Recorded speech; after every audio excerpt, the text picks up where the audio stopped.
Setelah kemenangan dalam pertempuran Damkhan pada tahun 1063 Masehi, Alp Arslan secara resmi diangkat sebagai Sultan kedua dinasti Seljuk. Pengangkatan ini menandai awal dari pemerintahan yang kuat dan ekspansif dalam sejarah dunia Islam. Ia mewarisi kekaisaran besar yang telah dibentuk oleh pamannya, Tughril Bek, dan meneruskannya dengan visi kepemimpinan yang militeristik, namun juga administratif dan religius. Alp Arslan memusatkan pemerintahannya di kota Merv, dan segera menunjuk Nizam al-Mulk sebagai wazir.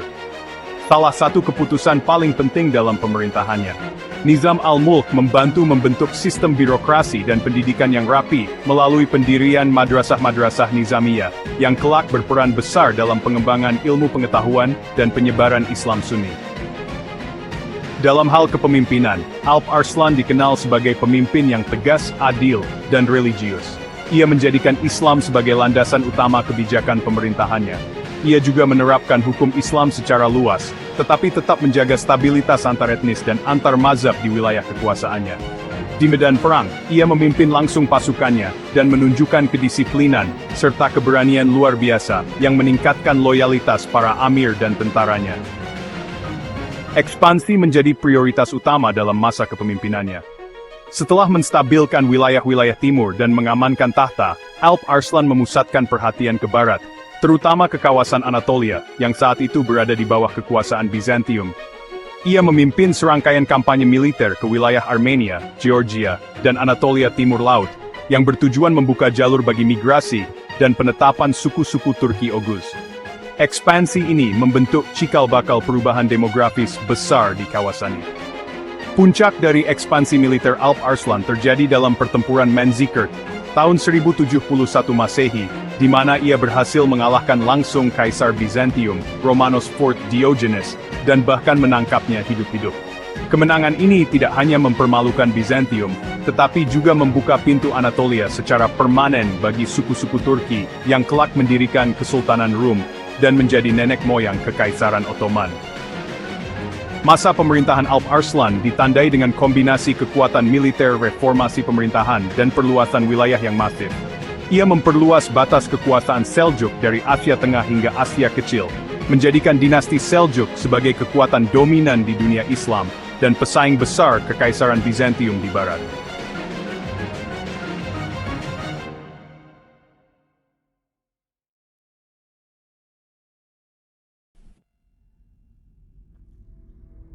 Pertempuran Manzikert, yang terjadi pada 26 Agustus 1071, adalah salah satu peristiwa militer paling bersejarah dalam sejarah Islam dan Bizantium. Pertempuran ini mempertemukan pasukan Seljuk di bawah komando Sultan Alp Arslan, dengan pasukan Kekaisaran Bizantium, yang dipimpin langsung oleh Kaisar Romanos IV Diogenes.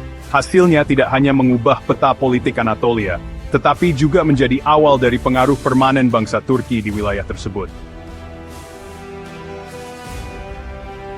Kaisar Romanos IV berambisi mengembalikan kejayaan militer Bizantium yang terus terkikis akibat serangan dari bangsa-bangsa Muslim dan migrasi suku Turki Oghuz ke Anatolia.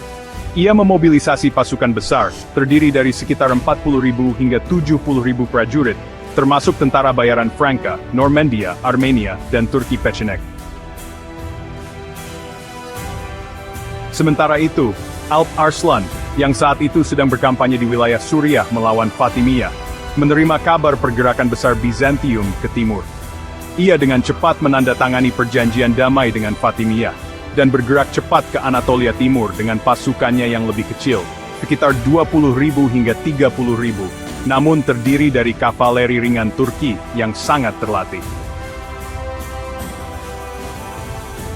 Strategi dan taktik Bizantium mengandalkan kekuatan frontal dan jumlah besar, dengan formasi berat dan perlengkapan lengkap.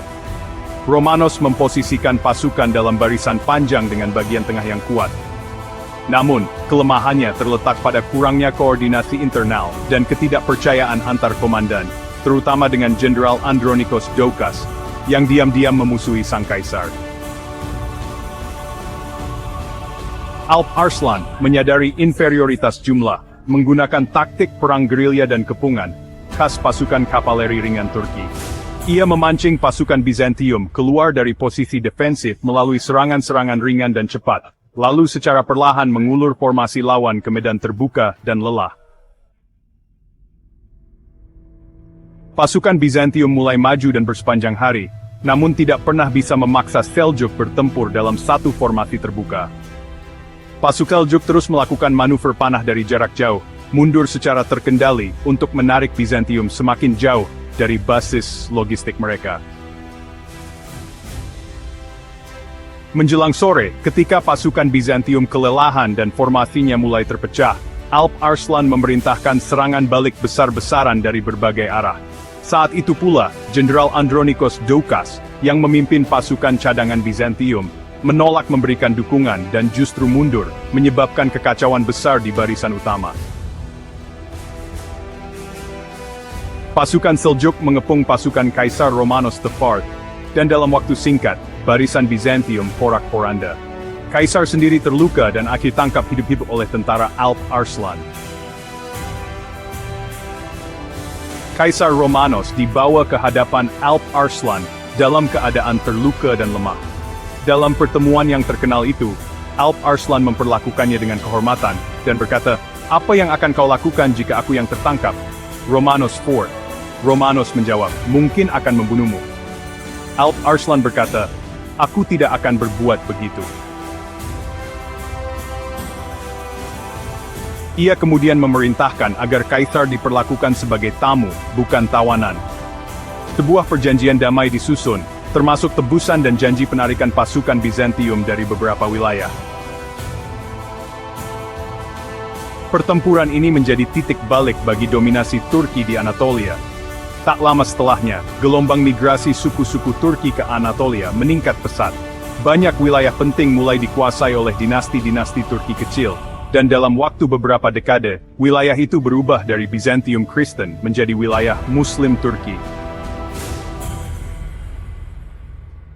Kekalahan ini juga mengguncang Bizantium secara politik. Romanos IV digulingkan dan dibutakan oleh lawan politiknya di Konstantinopel. Kekaisaran melemah drastis, membuka jalan bagi lahirnya Kesultanan Rum dan kelak, Kekaisaran Utsmani.